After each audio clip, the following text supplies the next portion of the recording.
Cette vidéo vous est présentée par la boutique l'îleaujeux.ca, un service personnalisé par une équipe de passionnés d'ici.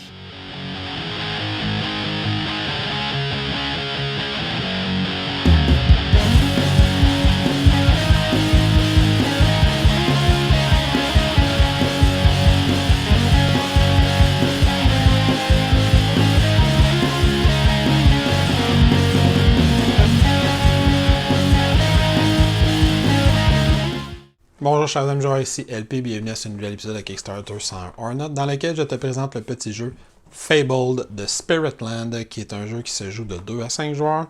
C'est un jeu assez difficile à décrire en termes de mécanique. Grosso modo, on va construire une espèce de plateau de cartes commun dans lequel on va avoir des sages qui se déplacent, qui vont tenter d'acquérir des connaissances mystiques sur l'univers et la spiritualité. Et le meilleur des sages va l'emporter en fin de partie, il va l'emporter en ayant accumulé plus de livres de savoir du soleil que les autres joueurs. C'est un jeu où on va donc simplement déployer ses sages, se promener sur ces cartes-là, visiter les différents lieux de pouvoir, les landmarks qu'il y a à l'intérieur du jeu. Et on va faire ça pendant un certain nombre de tours de jeu, tout en s'aidant de différents alliés qu'on va avoir. C'est donc un jeu compétitif, qui ne dure pas très longtemps, peut-être 45 minutes à 2 joueurs, 1 heure à 3 joueurs. J'ai pas essayé à 4, j'ai joué à 2 puis à 3. Mais pas plus qu'une heure et quart. Ça m'étonnerait qu'à 4 joueurs, tu dépasses même 1 heure et quart. Donc, il y a un mode coopératif, un mode solo qui existe aussi, que j'ai brièvement essayé, qui est intéressant. Mais je vais te parler principalement, surtout du mode compétitif. Donc, comme d'habitude, je t'indique comment on joue, là, où on installe le jeu, comment on y joue. Je reviens à la fin te dire ce que j'en pense. Au niveau de la mise en place, la première chose que les joueurs vont avoir à faire, c'est de se choisir le scénario qu'ils vont vouloir jouer. Il y a un scénario d'introduction qui introduit les règles du jeu, il n'y a pas d'événement dans celui-là. Ensuite, on a différents scénarios qui vont venir modifier des petites choses. On a également dans la même livret, si on le désire, le mode coopératif ou le mode solo. Disons que dans mon exemple, on va installer le scénario 1. Fait que ça va nous indiquer si on a des scénarios, des modifications spécifiques à faire à notre scénario. Dans notre cas, on dit que notre deck d'événements, on a le choix entre 2 decks d'événements spécifiques. On a 3 decks d'événements de 4 cartes dans le jeu. Dans ce cas-ci, on nous donnait le choix entre ces 2 decks d'événements-là. Disons qu'on choisit celui-là pour notre partie. L'autre partie, les autres decks de cartes, on peut les tasser, on n'aura pas besoin. Fait que ça, je vais aller mettre ça juste à côté de ce petit plateau-ci. Sur le même plateau, dépendamment du nombre de joueurs, je vais avoir des jetons à aller ajouter. Parfois, je vais en avoir juste un, parfois, je vais en avoir 2, selon les chiffres qui sont indiqués. Les chiffres font référence à ce petit espace-là qui est juste ici. Fait que, par exemple, je vais avoir ce petit jeton-là à placer vis-à-vis le 2. Je vais avoir, puis je vais continuer à suivre le même rythme. Si j'ai plusieurs jetons à placer sur le même chiffre, on a des petits espaces qui sont reliés avec certains des chiffres. Qu'on voit, par exemple, sur le 5, on peut avoir 2 espaces. Donc, on place tous ces jetons-là. Et quand c'est fait, soit du temps passant, le nombre de jetons dépend du nombre de joueurs qu'on est. Moi, par exemple, je suis en train d'installer une partie à 3 joueurs, donc je regarde la ligne du centre. Et quand c'est fait, on va avoir donc un petit plateau qui ressemble à ceci. Les jetons supplémentaires, on n'aura pas besoin dans notre partie actuelle, fait qu'on peut les tasser. Il va nous rester juste à placer le pion premier joueur, pas le pion premier joueur, mais le pion tour de jeu, pardon, qu'on va aller placer sur la première case, juste en haut, juste avant le 1. Une fois que on a ça proche du plateau de jeu avec notre deck d'événements, on va passer ensuite aux autres decks de cartes à gérer. On va ensuite sortir les 3 decks de cartes qui représentent les cartes terrain, fait qu'on a les cartes de plaine, de prairie, on va aller en révéler 2. Une fois qu'on va avoir placé notre deck, on fait la même chose avec les cartes forêt et avec les cartes de montagne. Ça va devenir en quelque sorte, dis-je, notre marché de cartes pour la partie. Et comme on a vu, comme j'ai fait, c'est très important, on va laisser un espace vide au centre de la table parce qu'on va avoir à aller construire un long plateau de cartes, une longue série de cartes, pas nécessairement si longue que ça, mais on va avoir construit une série de cartes et on a besoin d'avoir de l'espace. Avant de passer à la mise en place individuelle, il va nous rester à déplacer les ressources proches du jeu. Fait qu'on va avoir les différentes ressources du jeu. Fait que les livres de la forêt, les livres des prairies, les livres des montagnes et on va avoir les livres du soleil qui sont les livres les plus importants. Là, on va les mettre off caméra, mais toutes ces ressources-là, on va se garder proches pour qu'on puisse aller piger dedans régulièrement. Au niveau de la mise en place individuelle, chaque joueur va se faire distribuer un allié au hasard. Il va en fait s'en faire donner 3, puis il va choisir avec lequel il veut commencer. Moi, par exemple, j'ai commencé avec celui-là. Il va commencer avec des ressources. Chaque joueur va commencer avec 2 livres des prairies, un livre des forêts, un livre de montagne. Si on joue à 3 et 4 joueurs, le 3e, le 4e joueur va avoir un livre de prairies supplémentaire. Si on joue à 5 joueurs, le 5e joueur va en avoir 2 supplémentaires. Chaque joueur a également une petite réserve de sages personnels. On en a 7, sauf si on joue à 5 joueurs ou on en a 6. Et finalement, je vais juste préciser que certains alliés vont avoir certains jetons, ça va être indiqué juste ici, vont avoir des jetons spécifiques qui leur correspondent. Si c'est le cas, par exemple, si je continue avec celui-là, lui il vient avec ces 5 jetons-là comme ça. Si c'est le cas, bon, on a une réserve de jetons comme ça ici. On va tout simplement aller prendre les jetons qui concernent notre allié et les mettre sur sa carte d'allié. Quand tous les joueurs ont leur matériel, on va déterminer le premier joueur. C'est le dernier joueur à avoir lu un livre imprimé. Fait que Kindle, ça ne marche pas. Et quand ça c'est fait, on est prêt à commencer la partie. Avant d'y aller avec le but du jeu, l'objectif du jeu, on va commencer avec ce qui s'appelle dans le jeu le prologue. On commence avec une première phase de placement de cartes au début de la partie. Les joueurs vont donc avoir, en commençant par le premier joueur dans l'ordre de tour de jeu, aller choisir une des cartes qui est dans le haut. Par exemple, je pourrais dire, moi je prends celle-là ici. Et dès qu'on choisit une carte, ça c'est une règle qui va être vraie tout au long de la partie, on voit que sur les cartes, il y a différents sentiers. Il peut y avoir des sentiers circulaires, ça veut dire que ce sont des sentiers qui ne sont pas des cul-de-sac qui vont continuer. Parfois, il y a des sentiers avec des symboles hexagonaux qui indiquent que ce sont des cul-de-sac. Et les cartes de montagne ont 2 sentiers, un qui n'est pas un cul-de-sac et un qui en est un.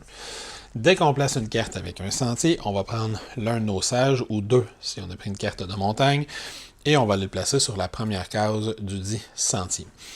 Les joueurs qui vont faire ça en début de partie, donc comme je disais, en commençant par le premier joueur, vont dépenser un jeton de la même couleur que la carte qu'ils ont décidé d'ajouter. J'ai décidé d'ajouter une carte forêt.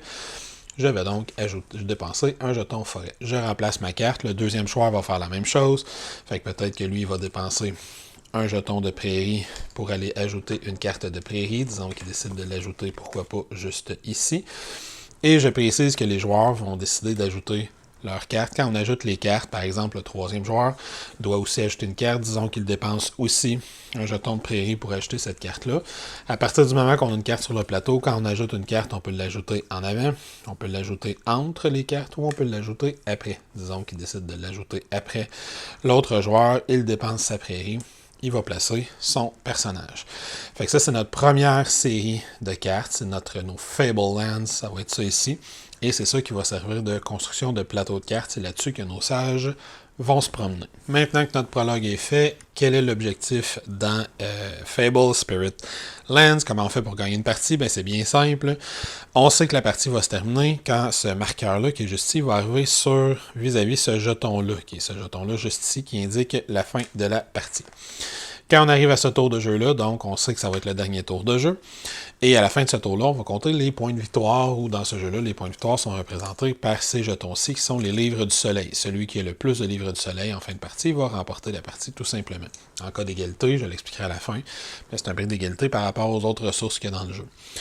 Donc, dans ce cas-ci, quand on est à 3 joueurs, on va jouer 9 tours de jeu. À la fin du 9e tour de jeu, celui qui a le plus de livres du soleil l'emporte. Maintenant, comment fonctionne un tour de jeu? Première chose qu'on va faire, puis on le fait dès le premier tour de jeu, quand on commence un nouveau tour de jeu, collectivement, on va avancer ce petit jeton-là qui est juste ici de 1. Une fois qu'il a avancé, il y a certains effets qui peuvent se déclencher. Comme là, dans le premier cas, premier tour de jeu, on voit qu'il n'y a aucun jeton d'associé au premier tour de jeu, donc il n'y a rien qui se passe, on poursuit avec la phase de jeu suivante.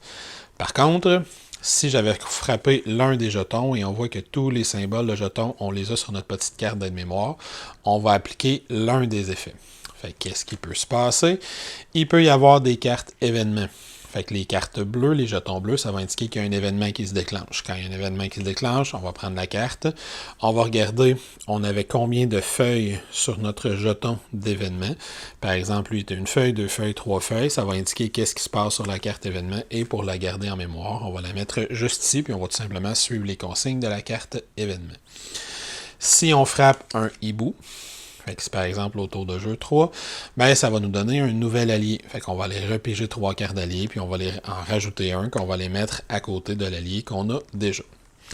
Finalement, si on frappe le symbole allié ou pouvoir supplémentaire, qui est ce symbole-là ici, bon là on voit qu'on a 2 choix. Le deuxième choix, c'est de gagner un nouvel allié, j'en ai déjà parlé. L'autre choix, c'est de gagner un pouvoir supplémentaire. Donc les alliés, comment fonctionnent les alliés? Parce qu'on voit qu'on a des effets qui ont rapport à eux. On en gagne un en début de partie, il y en a d'autres qui peuvent venir s'ajouter, on les voit à chaque tour de jeu, et parfois on va nous dire qu'on peut augmenter et améliorer un allié. Comment les alliés fonctionnent? Les alliés, comme je l'ai dit, on en a un en début de jeu et on a toujours deux effets à un allié. On a l'effet qui est en haut du trèfle puis on a l'effet qui est en bas du trèfle. L'effet qui est en haut du trèfle, il est toujours actif et on fait tout simplement ce qui est écrit dessus. Une fois qu'on comprend l'iconographie du jeu, les alliés sont très simples à comprendre et certains alliés vont avoir des jetons qu'on va ajouter ou qu'on va dépenser. Mais bref, on gagne un pouvoir passif ou actif qui se déclenche une fois dans notre tour de jeu ou quand des cartes apparaissent et disparaissent. On fait tout simplement gagner le pouvoir. Quand on arrive vis-à-vis un de ces jetons-là, on a donc le choix, comme je viens de dire, d'ajouter un allié ou d'augmenter l'effet d'un des alliés qu'on a déjà. Si on veut augmenter l'effet d'un allié à la place d'en acheter un autre, ça veut dire qu'on va aller chercher le bonus du bas. Pour se rappeler qu'on a ce bonus-là, on va aller mettre un petit trèfle sur la carte de cet allié-là pour montrer que cet allié-là est maintenant plus puissant puis qu'il a accès à l'entièreté de sa carte puis pas juste à l'effet du haut. Fait que donc, quand on est dans notre phase de début de tour de jeu, bien, soit on gagne un allié, soit on gagne un allié ou on en améliore un et on voit que l'effet peut revenir une autre fois plus tard dans la partie. Donc, les différentes choses, on a des événements, des alliés ou des améliorations d'alliés avec la possibilité à la place de prendre un nouvel allié. Ensuite, pour le reste du tour de jeu, ben là, les joueurs vont jouer à tour de rôle en gardant toujours le même ordre de premier joueur. Donc, si je suis premier joueur, ça va toujours être moi le premier à jouer. Un tour de jeu se passe en différentes parties. Le tour il est résumé juste ici. Fait qu'on a une phase d'action, ensuite une phase de mouvement, puis une phase d'oubli qui s'appelle Oblivion. Fait que passons-les une par une. Commençons par la phase d'action. Donc, dans la phase d'action, on a un choix de 4 actions. Dans l'ordre de tour de jeu, on va donc prendre notre action, puis ensuite, on va passer à la phase de mouvement, ensuite la phase d'Oblivion, puis ensuite, ça va être la phase de tour suivante. Le choix d'action qu'on a, pour l'action qu'on va prendre dans notre tour, on a 4 choix d'action. Je les passe rapidement une par une. Premier choix d'action qu'on peut faire, donc on peut tout simplement prendre 2 ressources de jetons de prairie, fait que des livres de prairie. Si c'est ce choix-là qu'on fait, on prend les 2 jetons, on les rajoute à notre réserve personnelle. Deuxième choix d'action qu'on peut faire, on peut faire des conversions. Faire des conversions, ça va être notre façon principale de faire des jetons soleil. Faire des conversions, ça veut tout simplement dire qu'on va faire progresser nos jetons en respectant un certain ordre. Quand on fait une conversion, on peut en prendre 2 jetons et les transformer dans un jeton du type suivant ou faire l'inverse. Je pourrais prendre 2 jaunes et les transformer en un bleu ou prendre un bleu que je transforme en 2 jaunes. Le suivant, ça fonctionne de la même façon. Pour une conversion, je peux prendre 2 jetons bleus transformés en un vert ou l'inverse, et pour une conversion, je peux transformer 2 jetons verts en un jeton rouge, ou l'inverse. On se rappelle que nos jetons rouges, ça va être nos points de victoire. Fait que c'est l'une des phases importantes du jeu, d'essayer de maximiser ces conversions-là. Si on décide de prendre conversion comme action pour notre tour de jeu, on peut en faire 1 ou 2. La troisième action qu'on peut faire, c'est qu'on peut faire prendre un pas à l'un de nos sages. Si on lui fait prendre un pas, on va tout simplement le faire progresser d'une case, comme je viens de le faire. Et on a fait ça avec seulement un sage, si on fait ça comme choix d'action. Ça me permet de préciser un petit peu les différentes étapes, justement, fonctionnent comme... On voit que sur chaque zone, j'ai des étapes qui sont des zones régulières, fait que les petits chiffres qui sont ordinaires, et j'en ai qui sont en surbrillance et qui sont associés à un lieu qui est représenté avec des petits pointillés juste à côté ici. Fait qu'on voit par exemple que mon 5 est associé à ce lieu-là, alors que le 9 est associé au lieu qui est juste ici, et le 12 est associé au lieu qui est juste là. Pendant cette phase-là, et ça va être la même chose plus tard, si par exemple mon sage avait été juste ici, j'avais dit, comme action, je décide de l'avancer d'une étape.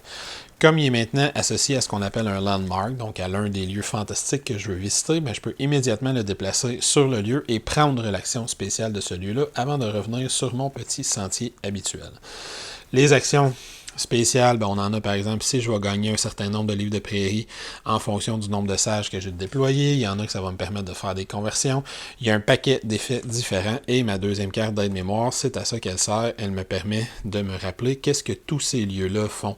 Fait que je peux tout simplement gagner certains types de livres, transformer des livres en livres de version supérieure à des coûts moindres. Fait que des fois, je transforme un livre en un autre ou 3 livres en 2 d'un niveau supérieur au lieu d'être 2 pour 1. Fait que l'avantage est plus intéressant.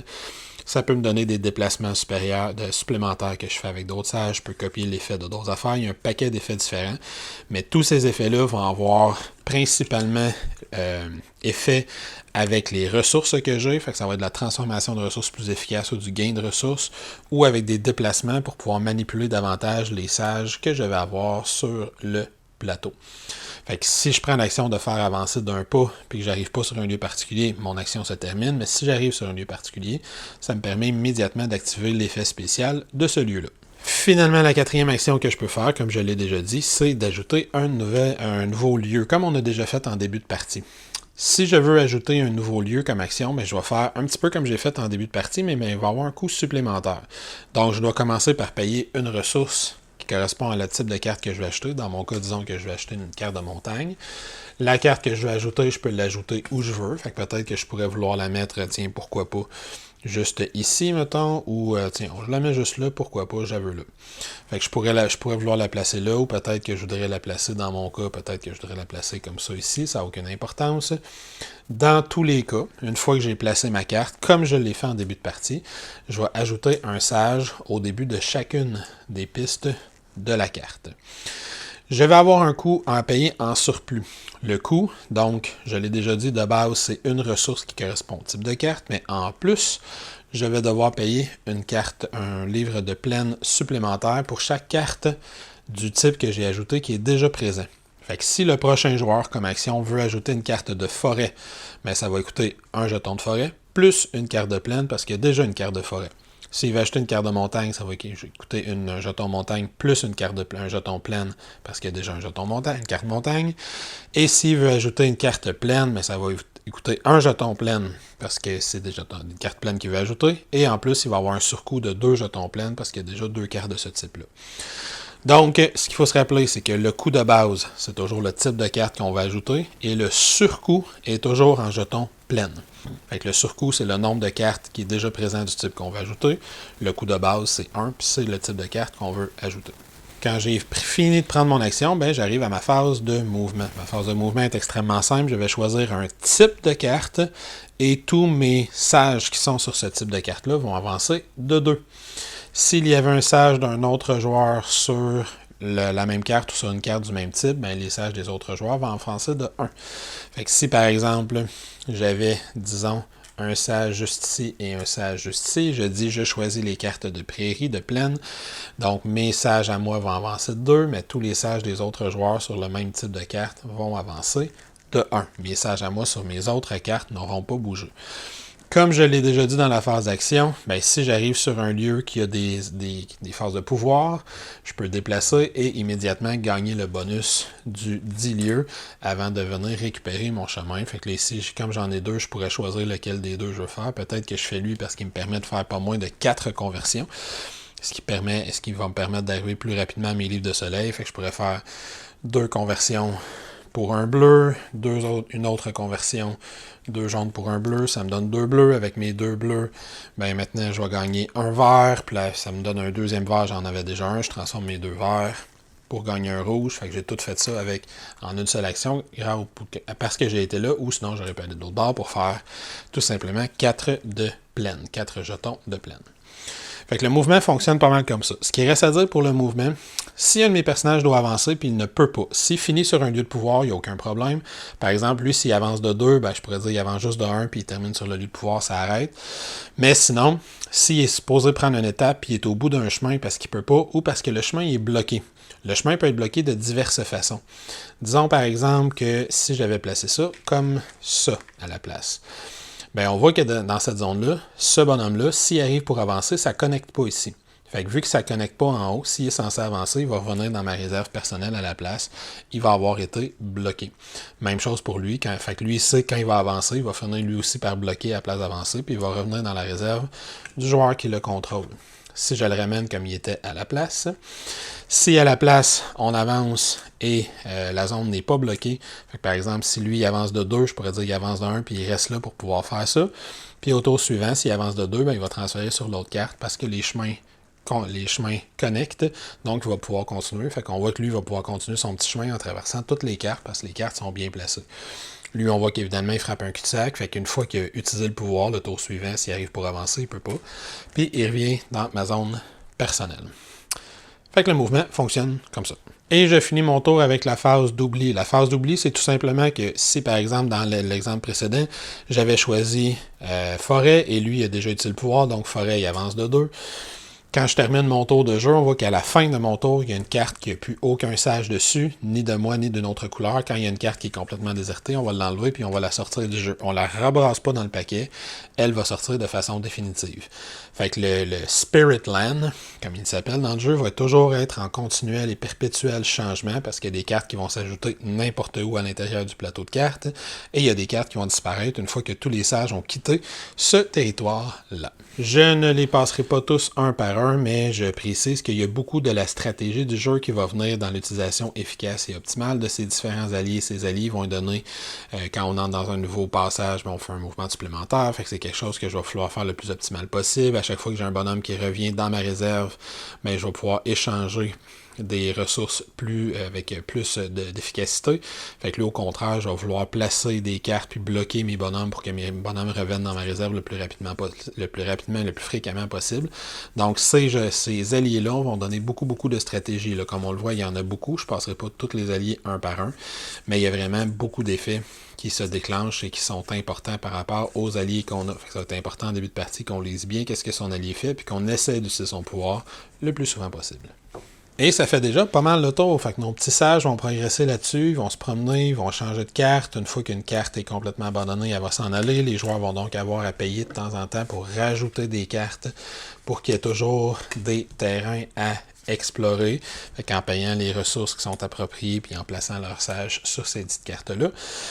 Et on va continuer comme ça en tentant de gagner des ressources et d'optimiser les transformations de ressources pour qu'à la fin du 9e tour de jeu dans une partie à 3, on soit celui qui a le plus de livres du soleil. Si jamais à la fin de la partie, et ça arrive parce que c'est pas un jeu qu'on gagne 17 à 4, si à la fin de la partie, on a une égalité avec les autres joueurs ou avec un autre joueur en termes de livres du soleil, on va y aller avec jeton inverse d'importance. Fait que le premier prix d'égalité, c'est celui qui a le plus de jetons de forêt. Le deuxième prix d'égalité, c'est celui qui a le plus de jetons de montagne. Et le dernier prix d'égalité, c'est celui qui a le plus de jetons de prairie en fin de partie. Fait que oui, les ressources qu'on doit dépenser pour faire apparaître des cartes de terrain pendant la partie sont très importantes parce que c'est ces ressources-là qu'on sort pour gagner nos points de victoire, mais c'est aussi ces ressources-là qui servent de bris d'égalité. Alors voilà, c'était le jeu Fable de Spirit Land, j'arrive toujours pour l'appeler Spirited. Donc, ce jeu-là, je commence avec les composantes. En termes de jetons, c'est des jetons bien efficaces, c'est bien correct. C'est des jetons qui ont une bonne épaisseur, qui sont solides, qui se dépongent bien. Les jetons de bois, je les aime beaucoup. J'aime beaucoup des espèces de petits meeples aussi en bois qui sont pré-imprimés. Fait que, contrairement à ce que David déteste, on n'a rien à coller dessus. Fort sympathique. Fait que matériel bien correct. La grande force du matériel, tu t'en seras probablement douté, c'est le visuel des cartes qui est vraiment très cute. C'est des cartes de format tarot, fait que c'est des assez grandes cartes. Elles sont vraiment très cute. Même chose pour les alliés, où on a beaucoup, je l'ai montré un petit peu dans la vidéo, fait que tu l'as peut-être vu. On a vraiment un style visuel qui est assez extraordinaire, à mon avis, à tout le moins, à l'intérieur du jeu. Fait que c'est vraiment un jeu qui va proposer un univers espèce de fantastique, très fantaisiste, très coloré. Fait que moi, personnellement, j'aime beaucoup le visuel du jeu. C'est ce qui m'avait attiré d'abord et avant tout. J'ai été satisfait de constater qu'en plus d'être cute, c'est un jeu que je trouve, ma foi, fort sympathique. Donc, au niveau des mécaniques, ce que j'aime beaucoup de ce jeu-là, fait que je l'aime beaucoup, tu t'en doutes maintenant, c'est sa simplicité, s'explique très bien. Il y a une petite règle un petit peu clunky qui est la règle de paiement des nouvelles cartes où on comprend pas pourquoi le surcoût il est toujours en jetons de prairie. C'est probablement parce que c'est les jetons qui sont les plus faciles à accumuler, fait que c'est correct que le surcoût soit avec ça, mais c'est la seule petite règle qui est un peu mêlante les premières fois qu'on joue, mais sinon ça se passe très bien. Donc c'est un jeu qui s'explique très rapidement, tu sais, ton tour de jeu, tu commences, tu prends une action. Fait que soit tu déplaces un de tes bonhommes d'un, tu déclenches le pouvoir du lieu si tu t'y rends, soit tu fais des conversions, une des actions les plus importantes du jeu, une ou deux conversions, soit tu rajoutes une carte lieu en payant les ressources appropriées, soit tu gagnes tout simplement 2 ressources parce que tu n'avais rien de mieux à faire avec ton action. Quand c'est fait, je choisis un type de lieu, tous mes bonhommes y avancent de 2 là-dessus, ceux des autres joueurs avancent d'1, encore une fois en déclenchant les lieux spéciaux si on s'y rend, et je termine mon jeu en enlevant les cartes où il n'y a plus personne, et j'essaie d'optimiser tous les alliés que j'ai. Fait que l'idée du jeu, c'est vraiment un jeu d'optimisation de ressources, qu'on essaie d'aller gagner nos ressources, on essaie de faire les conversions le moins souvent possible, mais quand on les fait, qu'elles soient le plus efficaces possible pour éventuellement se rendre à nos jetons du soleil. Ça se passe assez bien, ça se passe assez rapidement, puis on a beaucoup de cartes alliées qui viennent jouer là-dedans, puis on a une belle rejouabilité dans le jeu avec les différentes cartes alliées. On a 3 paquets de cartes événements, on a différents scénarios qu'on peut faire, qui n'ajoutent pas des différences, j'en ai essayé quelques-uns, ils n'ajoutent pas des différences majeures, mais ils ajoutent quand quand même des petites choses à chaque scénario, fait que ça te met quand même une rejouabilité intéressante. Tu as un scénario de base qui est juste de jouer avec le matériel de base. Puis tu as un mode coopératif où tu as un petit peu de matériel supplémentaire, solo coopératif avec un petit peu de matériel supplémentaire pour simuler les joueurs contre qui tu vas jouer ou la faction contre qui tu vas jouer. Donc, vraiment cute, vraiment sympathique. S'explique rapidement, la thématique est cute. On est des espèces de sages qui veulent comprendre le monde des esprits, du Spirit Lands pour en devenir les dieux, je sais pas quoi. Fait que c'est quelque chose de très fantaisiste, très flyé, mais vraiment fort sympathique. Fait que je pense que ça peut être une belle offre dans le monde, grand monde du jeu de société. Moi, je l'aime beaucoup, il va rester dans ma collection. Cela étant dit, j'espère que ça t'a permis d'en apprendre un petit peu sur le jeu Fable de Spirit Land, je vais l'avoir un jour.